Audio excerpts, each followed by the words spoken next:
Hello students, good morning. Today we'll be studying about the torque and the potential energy stored in a dipole. Torque on a dipole and potential energy stored in a dipole. तो start करते हैं. तो ये और कल हमने एक और इस डाइपोल के बारे में पढ़ लिया था और फील्ड ड्यू टू डाइपोल पढ़ लिया था. आज देख लेते हैं टॉर्क ऑन इलेक्ट्रिक डाइपोल. अभी क्या होता है कि सपोज मान लीजिए आपके पास यहाँ पर कुछ येलो येलो लाइंस में इलेक्ट्रिक फील्ड है ना. आपके पास एक इलेक्ट्रिक फील्ड है.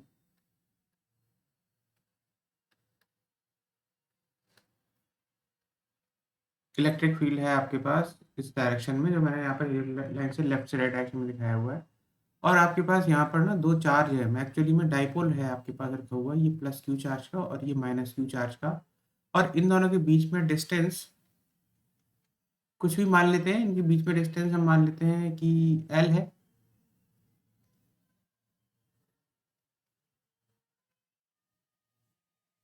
ये डिस्टेंस है एल और दूसरा डिस्टेंस इक्वल डिस्टेंस एल दूसरी तरफ है. ये तो यानी कि दोनों के बीच में जो टोटल डिस्टेंस है वो है 2L. क्लियर. तो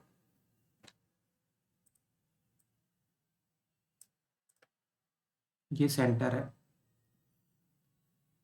ये L डिस्टेंस है, ये भी L डिस्टेंस है. अब यहाँ क्या है, तो सबसे पहले तो हम इसके ऊपर टॉर्क कैलकुलेट करने की कोशिश करते हैं. इसके ऊपर टॉर्क कितना लगेगा, फिर इसको फटाफट इसकी वैल्यू कैलकुलेट करके इसका एनालिसिस कर लेंगे. तो सबसे पहले तो इसके ऊपर आप देखेंगे प्लस क्यू चार्ज के ऊपर जो फोर्स लग रही होगी वो राइट डायरेक्शन में लग रही होगी हमारी, और उसकी वैल्यू क्या होगी ई इंटू प्लस क्यू. ऐसे ही जो माइनस क्यू चार्ज है उसके ऊपर जो फोर्स लग रही होगी वो लग रही होगी अपोजिट डायरेक्शन में, और उसकी वैल्यू होगी ई क्यू अपोजिट डायरेक्शन में. ई इंटू माइनस क्यू होता है, डायरेक्शन अपोजिट हो जाएगा कि माइनस क्यू चार्ज है. अब यहाँ पर हम लोग क्या करते हैं, हमें एक्चुअली हमने कोई एक ऐसी पोजीशन ली है जिसमें कि जो एंगल बना रहा है, ये जो डाइपोल है, डाइपोल जो एक्सिस है वो एंगल बना रही है with the major X axis, जो ये एक्सिस थीटा एंगल बना रही है उससे. तो यहाँ पर इसके ऊपर टॉर्क क्या लगेगा, अगर हम देखेंगे कि टॉर्क क्या होता है, फोर्स इंटू परपेंडिकुलर डिस्टेंस है ना. Force torque due to force on plus Q charge वो होगा E Q into this perpendicular distance. This perpendicular distance will be what, this will be equal to L sine theta. Similarly ये जो perpendicular distance है इसकी value है L sine theta नीचे. Correct. तो torque due to plus Q क्या होगा, torque due to plus Q charge that will be equal to E Q into L sine theta. Force into perpendicular distance about the origin हो. ऐसे ही torque due to minus Q distance, और ये जो torque ऊपर plus Q निकाला है ये है एक्चुअली में क्लॉकवाइज डायरेक्शन में है ना. और torque due to minus Q क्या होगा, E into Q into L sine theta, और ये भी क्लॉकवाइज डायरेक्शन में होगा अबाउट ओरिजिन. ठीक है. नेट टॉर्क कितना हुआ, torque due to plus Q plus torque due to minus Q, because दोनों का डायरेक्शन सेम ही है क्लॉकवाइज. तो E Q L sine theta plus E Q L sine theta, तो ये हुआ 2EQ एल साइन थीटा. अब हमें ये पता है कि ई Q into two L sine theta, हमें ये पता है कि क्यू इंटू टू एल क्या होता है, पी होता है. P is Q into two L, यानी कि डाइपोल मोमेंट. तो हम इसको लिख सकते हैं ई पी साइन थीटा. अब ये जो आपके पास आया है टॉर्क नेट, इसको आप देखोगे ना, ये जो चीज़ जो मैंने निकाली है E P sine theta, this E P sine theta आपको पता होगा कि एक्चुअली में वेक्टर में एक क्रॉस प्रोडक्ट होता है. तो टॉर्क नेट हमारे पास क्या हो गया, टॉर्क नेट हो गया torque is equal to P vector cross E vector, where sin theta is the angle between p vector and e vector. है ना। तो ये टॉर्क की वैल्यू आ गई। तो ये आप टॉर्क, इस तरह से टॉर्क निकाला जाता है डायपोल के ऊपर। अब आ जाते हैं मिनिमम टॉर्क कब लगेगा और मैक्सिमम टॉर्क कब लगेगा। क्योंकि हमारे पास जो टॉर्क नेट की वैल्यू आई है वो आई है पीई साइन थीटा। और जब ये जो वैल्यू है टॉर्क नेट मैक्सिमम कब होगा, ये मैक्सिमम तब होगा जब टॉर्क, जब साइन थीटा मैक्सिमम होगा।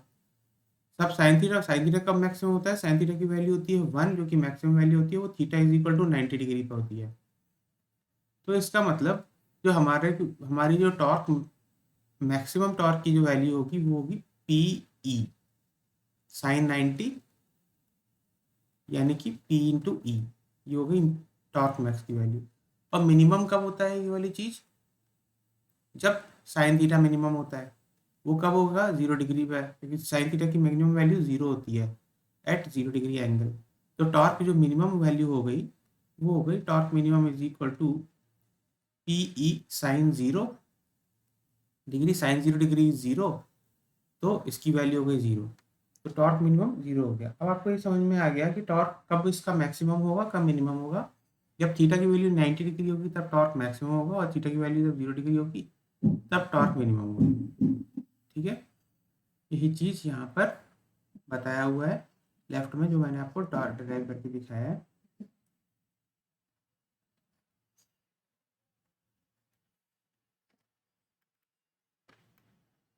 और अब आते हैं पोटेंशियल एनर्जी पे।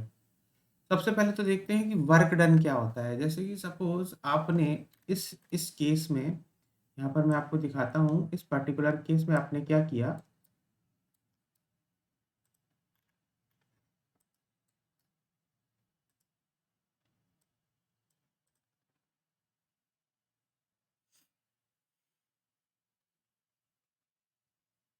इस पर्टिकुलर केस में आपने टॉर्क निकाला एक पर्टिकुलर पोजीशन पे। अब आप इसको ऐसे एज्यूम करो कि मान लो इस सेम चीज को ना, ये थीटा था, आपने इसको सेम चीज को डिस्प्लेस किया by an angle what, by an angle theta degree, delta theta. ये थीटा 1 पे था, ऐसा एज्यूम करो कि इनिशियली थीटा 1 एंगल पे था, और फिर आपने इसको क्या किया, फिर आपने इसको रोटेट कर दिया by an angle what, by an angle theta 2। तो अब जो नया एंगल हो गया इसका वो हो गया है थीटा 2। तो इसमें वर्क डन कितना होगा ये कैलकुलेट करने की कोशिश करते हैं। मैं थोड़ा सा आपको डायग्रामेटिकली इसको बना के दिखा देता हूँ फटाफट। ये है,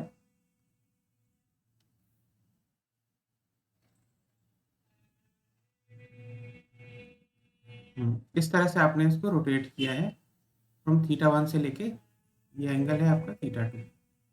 ठीक है ना।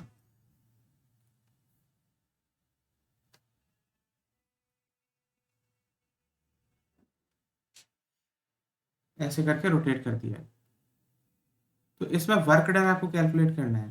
तो अब देखिए यहाँ पर क्या होता है कि जब भी डेल्टा डब्ल्यू आपको कैलकुलेट करना है वर्क डन, तो वो यूजुअली क्या होता है torque into D theta, torque delta theta. अब टॉर्क की वैल्यू हमारे पास क्या आई है, PE sine theta D theta. तो ये डेल्टा डब्ल्यू हो गया। इसको आप डी डब्ल्यू भी कह सकते हैं। अगर हल्के से एंगल के लिए आप थीटा डी थीटा एंगल के लिए आपने इसको डिस्प्लेस किया है, तो इसका जो वर्क डन होगा P sine torque into D theta, P sine theta D theta. अगर आपको इसको पूरा पूरा वर्क डन निकालना है तो आपको इस वैल्यू को इंटीग्रेट करना पड़ेगा फ्रॉम व्हाट, फ्रॉम थीटा 1 से लेके थीटा 2 तक। और तो आपका टोटल वर्क डन निकल जाएगा। तो this will be equal to W net is equal to P E, constant है बाहर आ जाएगा। Integration of sine theta is minus cos theta, theta 1 से लेके थीटा 2 तक। तो P E into minus cos theta 2 minus of minus cos theta 1। तो यहाँ पर वर्क डन क्या हो गया, P E into cos theta 1 minus cos theta 2। ये आपका वर्क डन हो गया। ठीक है, तो ये आपका वर्क डन निकल गया है। तो जो कि हमने यहाँ पर इधर दिया हुआ है इस वर्क डन हमने कैलकुलेट करके आपको बता दिया किस तरह से वर्क निकालते हैं। अब यहाँ क्या होता है, अगर आपको पोटेंशियल एनर्जी निकालनी होती है तो एक्चुअली में हमें क्या पता है कि पोटेंशियल एनर्जी के बारे में, potential energy is negative of the work done.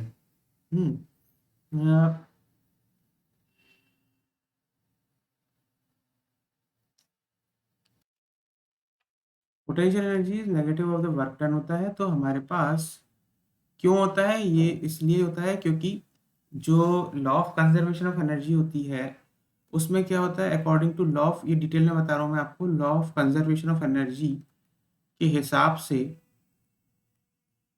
total work done is by all the conservative and non-conservative force, total all the forces is change in kinetic energy। और अगर कंजर्वेटिव फोर्सेस को भी include किया जाए तो change in mechanical energy होता है, यानी कि potential energy plus kinetic energy final minus potential energy plus kinetic energy initial, है ना। ये वाला केस होता है। अब इसमें काइनेटिक एनर्जी तो जीरो है, तो यहाँ पर क्या होगा कि जो वर्क डन होगा पोटेंशियल एनर्जी हो जाएगा, potential energy final minus potential energy initial. अब यहाँ पर क्या है कि change in potential energy, change in potential energy is, यानी कि अब पीई, मतलब अगर आप इनिशियल पोटेंशियल एनर्जी को हाई रखो तो पोटेंशियल एनर्जी इनिशियल माइनस, यानी कि potential energy initial minus final is change in potential energy and that is equal to negative of the work done. इसीलिए मैंने ये वाली चीज़ यहाँ पर लिखी थी। अब आपको क्या करना है, अगर आपको पोटेंशियल एनर्जी चेंज निकालना है, यानी कि PE initial, PE theta one minus PE theta two, तो that is equal to what, that is equal to negative of work done which is equal to potential energy PE cos theta two minus PE cos theta one. ठीक है, तो ये हो गया change in potential energy. अब देखते हैं, अब यहाँ पर क्या है कि अगर हमें किसी भी पर्टिकुलर थीटा पर पोटेंशियल एनर्जी निकालनी है तो यहाँ पर आपको एक चीज़ याद रखनी पड़ेगी कि potential energy at theta is equal to 90 degree zero होती है। Why? Because potential energy is defined as the work done in bringing a unit positive charge, a positive charge Q from infinity to that particular point. अब अगर आप इस वाली position पर देखें, ये जो पोजीशन है ना, ये वाली पोजीशन स्ट्रेट लाइन वाली पोजीशन जिसमें दोनों चार्ज यहाँ रखे हुए हैं, एक क्यू यहाँ रखा हुआ है और एक क्यू यहाँ रखा हुआ है, और यहाँ पर बीच में इनकी इलेक्ट्रिक फील्ड है।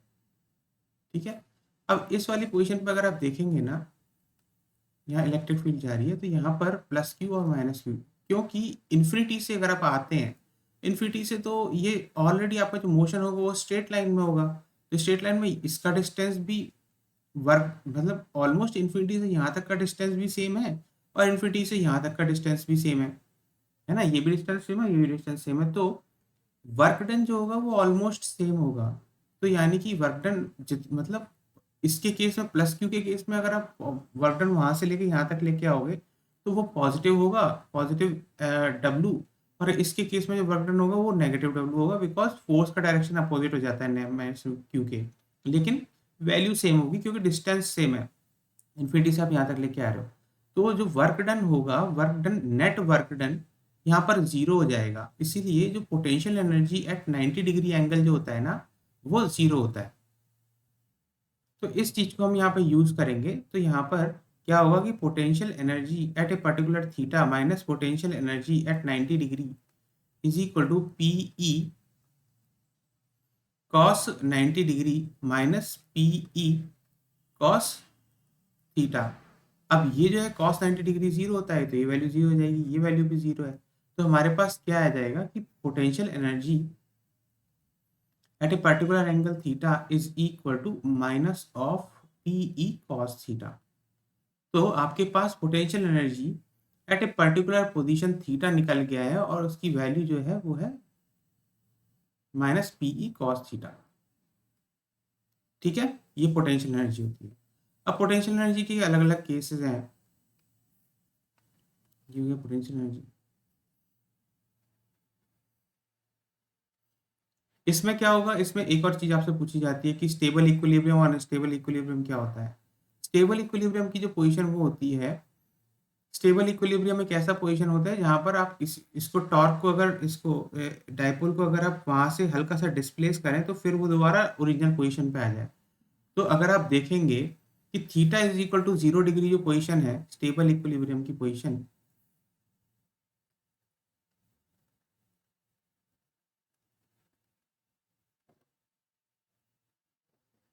जब आप theta is equal to 0 degree से आप इसको डिस्प्लेस करेंगे ना, मतलब इसको हल्का सा रोटेट किया, तो टॉर्क उस तरीके से लगेगा जो कि उसको दोबारा उसी पोजीशन पर लाने की कोशिश करेगा, है ना। अभी आप ऊपर देख सकते हैं, जैसे यहाँ 0 डिग्री पोजीशन से मैंने इसको डिस्प्लेस किया ऊपर की तरफ, तो टॉर्क, जो नेट टॉर्क है, उसको क्लॉकवाइज घुमा के फिर 0 डिग्री पोजीशन पे लाने की कोशिश कर रहा है। इसलिए 0 degree position of stable equilibrium है, और थीटा इज इक्वल टू पाई पे भी सेम ही चीज होगी, है ना। तो उसके केस में स्टेबल इक्विलिब्रियम की कंडीशन ये है कि जब theta is equal to 0 degree होगा, theta is equal to 0 degree पर जो नेट टॉर्क है वो आपका जो होगा वो पीई साइन थीटा होता है, तो पीई वो 0 डिग्री होगा, नेट टॉर्क 0 हो जाएगा, है ना। अब आते हैं अनस्टेबल इक्विलिब्रियम की कंडीशन पर। अनस्टेबल इक्विलिब्रियम होगा कहाँ पर, theta is equal to pi पर। अनस्टेबल इक्विलिब्रियम होता है आपका theta is equal to pi पर। क्यों? क्योंकि अगर आप देखोगे ना, 0 डिग्री तो theta is equal to 0 degree पर तो आपका पोजीशन ऑफ स्टेबल इक्विलिब्रियम हो गई। अब जहां पर आप इसको डिस्प्लेस करते हैं तो फिर दोबारा वो उसी पोजीशन पे आता है। अब देखो वो वाला केस कि theta is equal to pi पर क्या होता है अनस्टेबल इक्विलिब्रियम में। देखो यहाँ पर मैं एक बार बना देता हूँ तो आपको समझ में आएगा। ये आपके पास दो चार है,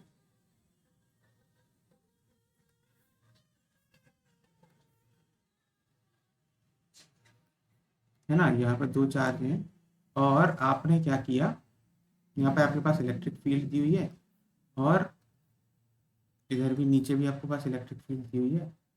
अब इसमें आपने क्या किया ना, इसमें आपने इस चीज को यहाँ पे थोड़ा सा इसको डिस्प्लेस कर दिया ऐसे।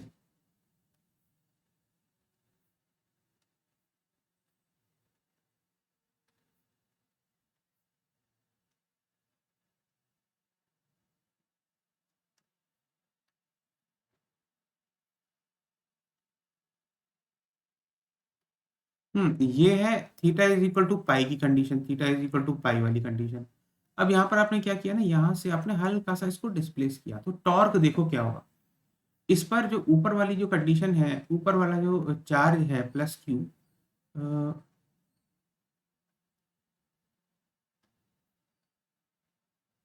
इस पर जो टॉर्क फोर्स लग रही है इस डायरेक्शन में लग रही है प्लस क्यू पर, और ये है प्लस क्यू और ये है माइनस क्यू, ये theta is equal to pi degree, pi condition है, और ये है माइनस क्यू। इसके ऊपर जो जो टॉर्क लग रहा होगा वो क्या लग रहा होगा, इधर की तरफ,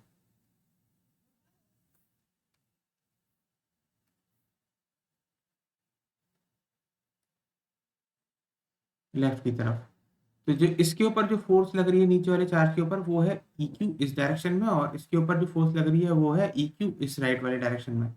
तो अब देखिए यहाँ पर मैंने इसको पाई की कंडीशन में, इधर स्ट्रेट लाइन कंडीशन में यहाँ रखा था थीटा इज इक्वल टू पाई पे, मैंने इसको हल्का सा डिस्प्लेस किया है ना, तो फिर वो दोबारा उस पोजीशन पे आने की कोशिश नहीं कर रहा। जो टॉर्क है वो टॉर्क इसको क्लॉकवाइज घुमाने की कोशिश कर रहा है, ई क्यू इंटू इसका परपेंडिकुलर डिस्टेंस, ऐसे ही ये ई क्यू इंटू परपेंडिकुलर डिस्टेंस, यानी कि इसको क्लॉकवाइज घुमाने की कोशिश कर रहा है। जबकि अगर ये स्टेबल इक्विलिब्रियम कंडीशन होती तो ये इसको दोबारा उसी पोजीशन में लाने की कोशिश करता, प्लस क्यू है वो उल्टा जाने की कोशिश कर रहा है। तो ये ऐसी पोजीशन, इक्विलिब्रियम पोजीशन जहां से आपने हल्का सा डिस्प्लेस किया, तो कभी भी जो सेटअप है वो दोबारा उस पोजीशन में आने की कोशिश नहीं करता है, उसको हम कहते हैं कंडीशन ऑफ अनस्टेबल इक्विलिब्रियम। तो theta is equal to pi degree is the condition of unstable equilibrium, ठीक है। और एक न्यूट्रल इक्विलिब्रियम भी होता है, लेकिन न्यूट्रल इक्विलिब्रियम इस केस में है नहीं। स्टेबल और unstable equilibrium, stable equilibrium theta equal to 0 पे, unstable equilibrium theta equal to pi पर है, ठीक है। और न्यूट्रल इक्विलिब्रियम की कंडीशन अगर आप देखें तो neutral equilibrium theta is equal to 90 degree पर होगा, जहाँ पर कोई भी फोर्स एक्स्ट्रा नहीं लग रही है और कोई भी ऐसा एक्स्ट्रा टॉर्क नहीं लग रहा होगा, ठीक है। तो यहाँ पर आपके सभी कॉन्सेप्ट कवर हो गए हैं, पोटेंशियल एनर्जी और टॉर्क। तो अब हम इसके ऊपर एक प्रॉब्लम देखेंगे।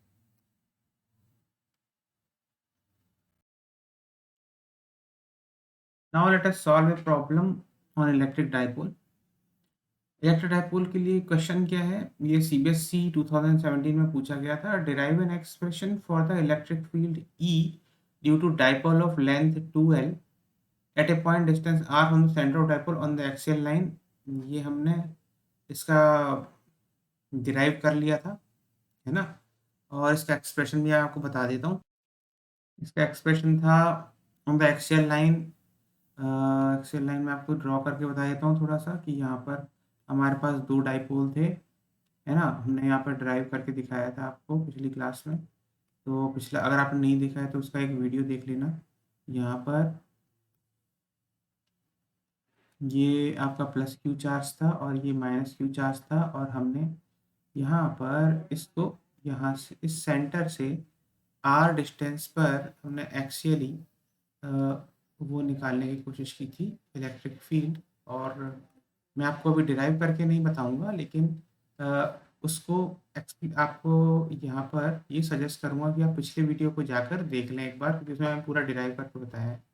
तो इस पर्टिकुलर पॉइंट पी पर जो हमने जो इलेक्ट्रिक फील्ड निकाली थी, वो इस डायरेक्शन में थी, इलेक्ट्रिक फील्ड ई। और इस ई की वैल्यू थी 2pr/4πε0 into R square minus L square whole square. ठीक है ना? ये मैंने डिराइव किया हुआ है। तो पहला वाला एक्सप्रेशन तो हमने डिराइव किया हुआ है। Draw the graph of E versus R for R very much greater than L. और जो अब R very much greater than L के लिए क्या था कि एल जो होता है डिनोमिनेटर में गायब हो जाता है, मतलब नेग्लेक्ट हो जाता है, क्योंकि वो बहुत छोटा है इन कंपैरिजन टू आर। तो उसके केस में क्या होता है 2pr/4πε0 इंटू आर पावर 4, इसकी वैल्यू होती है 2p/4πε0 इंटू आर क्यूब। तो यहाँ पर E R very much greater than L पर 2p/4πε0 आर क्यूब हो जाएगा। अब यहाँ पर आप इसको देखें तो इलेक्ट्रिक फील्ड जो है ना, electric field inversely proportional to R cube आ रहा है। तो इसका जो ग्राफ आपका जो बनना चाहिए, वो ग्राफ मैं बना के दिखा देता हूँ आपको। ग्राफ कुछ इस तरीके से बनेगा।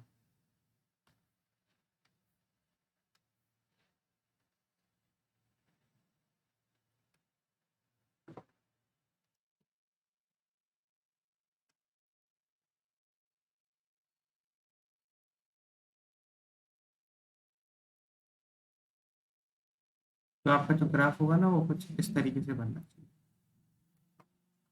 ऐसे। ठीक है? तो ये क्वेश्चन आपका सॉल्व हो गया है। ई, जब भी ई इन्वर्सली प्रोपोर्शनल होता है ना किसी भी चीज के, तो उसके केस में ग्राफ यही होता है। उसकी भले ही पावर कोई सी भी हो, आर क्यूब पर इसकी जो कर्वेचर होता है वो थोड़ा सा स्टीप होता जाता है ना, लेकिन ग्राफ इस तरीके का बनता है। तो यहाँ पे याद रखना। तीसरी चीज है वो है, if the dipole is kept in uniform external field E not, diagrammatically represent the position of dipole in the stable and unstable equilibrium and right the expression for the dipole in both the cases. हाँ, ये वाली चीज भी मैंने exact discuss की है। मैं आपको बताया था ये थर्ड वाले पार्ट में कि जो पोजीशन ऑफ स्टेबल इक्विलिब्रियम होती है, वो 0 डिग्री वाली होती है। इस theta is equal to 0 degree why, उसका रीज़न भी मैं आपको बता देता हूँ। क्योंकि theta is equal to 0 degree पर होता क्या है कि जब आप इसको डिस्प्लेस करते हैं ना, तो जब जैसे सपोज आप ये कंडीशन जो है theta is equal to 0 degree वाली है, तो इसको जब आप डिस्प्लेस करेंगे यहाँ से ऊपर की तरफ, अगर आपने इसको डिस्प्लेस किया तो फिर ये जो प्लस क्यू और माइनस क्यू जो चार्ज है ना, ये दोबारा उसी पोजीशन पे आने की कोशिश करेंगे। वाई? इसका रीज़न ये है, थीटा इज इक्वल टू 0 से, रीज़न ये है कि जो टॉर्क होता है वो फोर्स इधर लग रही है और इसकी फोर्स इधर लग रही है, ई क्यू। ये क्या है कि ये जो टॉर्क है, नेट टॉर्क जो लग रहा है इस कंडीशन में, डिस्प्लेस्ड कंडीशन में, ये दोबारा इसको उसी पोजीशन पे लाने की कोशिश करता है। क्योंकि टॉर्क ई Q into L sine theta होता है। ये जो टॉर्क होता है ये उसको दोबारा उसी पोजीशन में लाने की कोशिश करता है।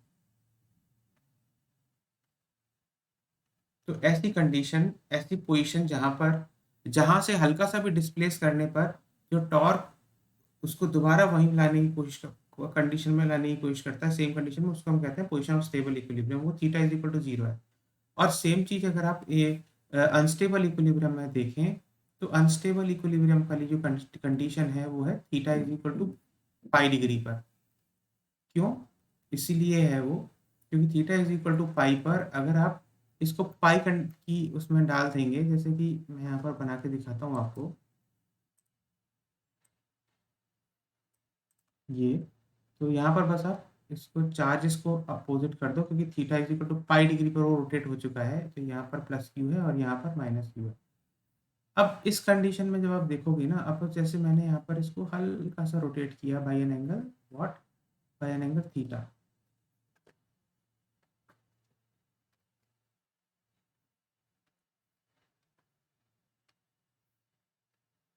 इसको मैंने हल्का सा बाय एन एंगल थीटा से रोटेट किया। अब यहाँ क्या होगा, ये प्लस क्यू है और ये है माइनस माइनस क्यू। तो यहाँ पर क्या होगा ना कि यहाँ पर जो टॉर्क होगा ऊपर वाली, उसमें ऊपर वाले चार्ज के ऊपर जो टॉर्क होगा वो इस तरफ होगा, इस तरफ राइट की तरफ एक्ट कर रहा होगा ई क्यू, और नीचे वाले के ऊपर लेफ्ट की तरफ एक्ट कर रहा होगा ई क्यू, क्योंकि इलेक्ट्रिक फील्ड का डायरेक्शन दोनों ही केस में राइट की तरफ है। इलेक्ट्रिक फील्ड इधर भी और इधर भी इलेक्ट्रिक फील्ड इधर ही है। तो उसके केस में क्या होगा ना कि जो टॉर्क है उसको वो दोबारा उसको उसी कंडीशन में लाने की कोशिश नहीं करेगा, वो क्लॉकवाइज घुमा के उसको अपोजिट डायरेक्शन में लेके जाएगा। ठीक है, उसको दोबारा उस कंडीशन में लाना चाहिए था, लेकिन वो लाएगा नहीं वो, क्योंकि टॉर्क इस तरफ लग रहा है क्लॉकवाइज डायरेक्शन में। इस टॉर्क को एंटी क्लॉकवाइज में लगना चाहिए था अगर ये पोजीशन ऑफ स्टेबल इक्विलिब्रियम होती। तो जिस ऐसी पोजीशन जहां से हल्का सा भी डिस्प्लेस करने पर वो जो टॉर्क है वो उसको दूसरी पोजीशन में लेके जाने की कोशिश करता है, उस पोजीशन से अपोजिट उस पोजीशन पे लाने की कोशिश नहीं करता है कि, तो उस कंडीशन को हम कहते हैं कंडीशन ऑफ अनस्टेबल इक्विलिब्रियम। ये दोनों की इक्विलिब्रियम की कंडीशन में आपको एक्सप्लेन कर चुका था, फिर मैंने एक बार और एक्सप्लेन कर दिया। तो ये है आपका पूरा केस। और इस पर अगर आपसे टॉर्क पूछा जाए कि what is the value of torque, तो स्टेबल इक्विलिब्रियम में जो टॉर्क की जो वैल्यू होगी वो होती है पीई साइन 0 डिग्री। तो यहाँ पर जीरो होगी इसकी वैल्यू, क्योंकि साइन 0 इज 0। और इस पर आप अगर आप मुझसे पूछेंगे टॉर्क की वैल्यू, तो वो होगी पीई साइन पाई। तो वो भी वैल्यू 0 ही होती है टॉर्क की वैल्यू, क्योंकि साइन पाई इज ऑल्सो 0। तो कंडीशंस डिफरेंट है, एंगल्स डिफरेंट हैं, लेकिन जो वैल्यू ऑफ टॉर्क है दोनों ही केस में 0। ठीक है, all the best, thank you.